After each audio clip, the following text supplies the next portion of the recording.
देखिए दोनों casual labours के जो उनके जो मसाइल है, आ, हमें मालूम है कि मुझे कुछ दिन पहले सोशल मीडिया से पता चला था कि वो लोग उनकी अपने डिमांड को लेके स्ट्राइक पे जा रहे हैं।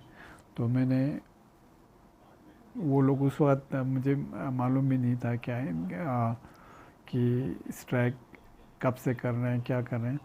तो इस सिलसिले में सोशल मीडिया के उसको देख के मैं एलजी साहब वहाँ पे हमारे ऑनरेबल एलजी लेफ्टिनेंट गवर्नर जो हमारे यूटी लद्दाख के हैं डॉक्टर बी.डी. मिश्रा, उनके साथ मैंने उसी 2 पॉइंट पे मीटिंग किया था दिल्ली में 23 तारीख को, 23 इसी फरवरी को। तो उनमें 2 मसाइल थे। एक तो हमारे ये कैजुअल लेबर्स के उनके मसाइल को लेके, दूसरा था हमारे लेबरर्स जो लेबर्स है उनके लाइबिलिटीज़ है, पिछले कुछ सालों से उनको कुछ नहीं मिला। जो लेबर्स को लेबर डिपार्टमेंट से पैसे मिलते थे उनके बच्चों के लिए, क्या कहते हैं उसके स्कॉलरशिप या बाकी उनके जितने भी उनको फैसिलिटीज़ या उनके फाइनेंशियल एड वगैरह मिलते थे वो बंद थे। उस 2 सिलसिले में मैंने ऑनरेबल एलजी साहब से बात किया था। तो उनका कहना था कि ऑलरेडी एक वो कमेटी बना हुआ है हमारे कमिश्नर सेक्रेटरी जनरल एडमिनिस्ट्रेशन के उसमें, तो वो छुट्टी पे थे। तो उन्होंने कहा कि वो जब आएंगे तो उसके हिसाब से उनके रिकमेंडेशन के हिसाब से हम कुछ न कुछ हल करने की कोशिश करेंगे। तो आज उसी कड़ी के हिसाब से आज ये हमारे कैजुअल लेबर्स बहुत सारे यहाँ पे आए थे हमारे ऑफिस में। वो कह रहे थे स्ट्राइक पे जाने के लिए।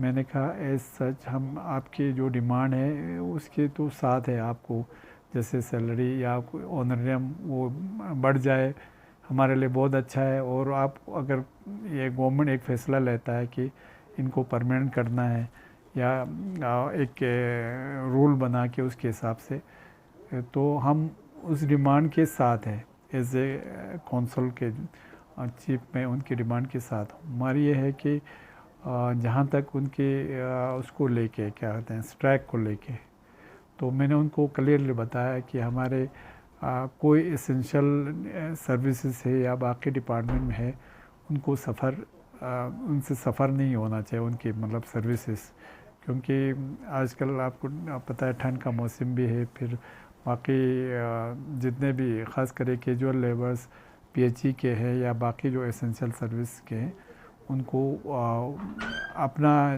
जो स्ट्राइक है वो उसके हिसाब से सोच के बनाना चाहिए कि पब्लिक सफ़र न हो जाए। हमारा मेन मोटो है हमारा कि पब्लिक सफ़र न हो जाए। वो कह रहे थे कि हमने डी साहब को और एसपी साहब को इसके लिए क्या कहते हैं परमिशन के लिए लिखा है। वो तो डिस्ट्रिक्ट मजिस्ट्रेट ही बताएगा कि उनको परमिशन देना है नहीं देना है। बाकी हमने अपनी तरफ से अपना कंसर्न हिल कौंसिल का जो कंसर्न है वो एलजी साहब को पहुंचा भी दिया है और एलजी साहब से इसी सिलसिले में मीटिंग भी किया है। और उसमें क्योंकि ले के कैजुअल लेबर्स भी बैठे हैं तो वो शायद स्ट्राइक पे है। तो कल जहाँ तक मेरी जानकारी है फिर एलजी साहब ने जो अपने डिफरेंट कमिश्नर सेक्रेटरीज है उनको भी हिदायत दिया है कि वो अपने अपने डिपार्टमेंट के कैजुअल लेबर्स से बात करके एक मतलब वे आउट निकालें। प्लस कल हमारे कुछ कमिश्नर सेक्रेटरीज 4-5 थे, प्लस ये इनके यूनियन के लोगों से भी मिला है। तो हमारे जहाँ तक मेरा अंदाज़ा है हमारे ऑनरेबल एलजी साहब भी बहुत पॉजिटिव है, वो इनके बारे में मस्बत सोचते हैं। तो बाकी स्ट्राइक के बारे में मेरा ये है कि हमारे पब्लिक के जो ये है क्या कहते हैं पब्लिक के कंसर्न या पब्लिक रिलेटेड कोई काम होगा तो वो सफ़र नहीं होना चाहिए। बाकी डिमांड तो हर एक का हक़ है अपना डिमांड रखने का, मगर वो डेमोक्रेटिक तरीके से मतलब एक ऐसा रास्ता उनको ढूंढ के करना चाहिए कि यहाँ पे कोई मतलब इशू लॉ एंड ऑर्डर का इशू ना हो, बाकी कोई इशू ना हो। इंशाल्लाह मुझे उम्मीद है कि अगले कुछ दिनों में कुछ न कुछ रास्ता निकल आएगा। तो उसके हिसाब से बाकी हम वो कह रहे थे हम स्ट्राइक पे जाए नहीं जाए, ये तो हम नहीं बोल सकते ना उनको स्ट्राइक पे जाने के लिए। हम तो अपने हिसाब से उनके जो डिमांड है वो हमारे हायर अथॉरिटीज़ तक, ऑनरेबल एलजी तक पहुंचा देना था, वो हमने ऑलरेडी पहुंचा दिया है। और बाकी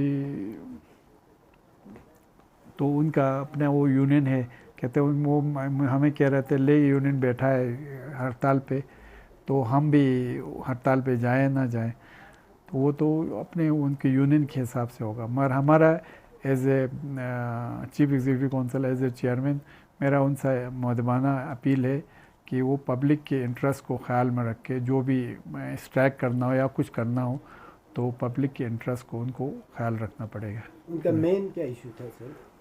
उनका मेन इशू है कि रेगुलराइज करने का, उनका है मतलब परमानेंट करने का। तो उनका मेन इशू तो वही है। मगर आपको पता है जब से यूटी आए हैं तब से तो कोई ऐसा वो मेरे हिसाब से ऑनरेबल एलजी साहब भी अगर कुछ डिमांड होगा तो वो तो ये होम मिनिस्ट्री को भेजना है, तो उनका मेन इशू तो यही है। फिर रेगुलराइजेशन का, फिर बाकी जो बढ़ाना है भाई ऑनरेरियम वगैरह बढ़ाना है, तो उस पर तो टाइम टू टाइम इस पे ये होते रहता है। पिछले साल भी आपको पता है एक दो साल पहले ये बढ़ा भी है उनका जी। For more updates, subscribe to our channel Kargil Today. Click the show links and enjoy watching the videos. Like us on Facebook and follow us on Instagram. Keep watching Kargil Today. Keep enjoying Kargil Today, the only voice of Kargil Ladakh.